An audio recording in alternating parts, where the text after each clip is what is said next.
Mabuhay Pilipinas! Maligayang pagbabalik dito sa aking channel, pero kung bago ka lang, pasuyo ng like and subscribe. Salamat agad! Ngayong araw ng Linggo, June 16, 2024, mga kababayan, asahan po natin na ngayong hapon at gabi, patuloy pa rin po tayong naapektuhan itong southwest monsoon sa western section po ng Southern Luzon and Visayas. So asahan po natin na ngayong gabi dito sa Palawan at Occidental Mindoro ay magiging maulap ang kalangitan na merong kalat-kalat na pag-ulan, kulog at kidlat. Yan po ay dulot nitong malakas na hanging habagat.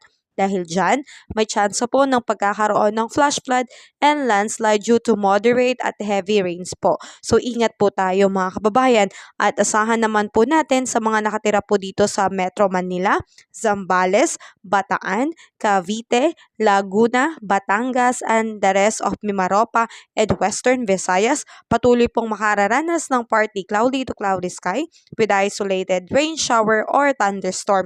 Epekto pa rin po yan ng southwest monsoon. So ingat po tayo sa mga prone areas po natin dahil posible po ang pagkakaroon ng mga biglaang pagbaha and landslide. Samantalang ang ilang bahagi po ng ating bansa sa Visayas at Mindanao, patuloy pong makararanas ngayong gabi ng maulap na kalangitan na merong kalat-kalat na pag-ulan, kulog at kidlat. Dulot naman po yan ng mga localized thunderstorm. So ingat pa rin po tayo lalo na sa mga prone areas dahil posible pa rin po ang pagkakaroon ng flash flood and landslide. So mga kababayan, patuloy pa rin po tayong mag-antabay. Ang tanging nagdadala po ng pag-ulan sa atin ngayon ay ito pong malakas na hanging habagat. Wala pa rin po tayong bagyong namamataan sa loob at labas ng Philippine Area of Responsibility, pero patuloy pa rin po tayong maging updated sa ating ulat panahon.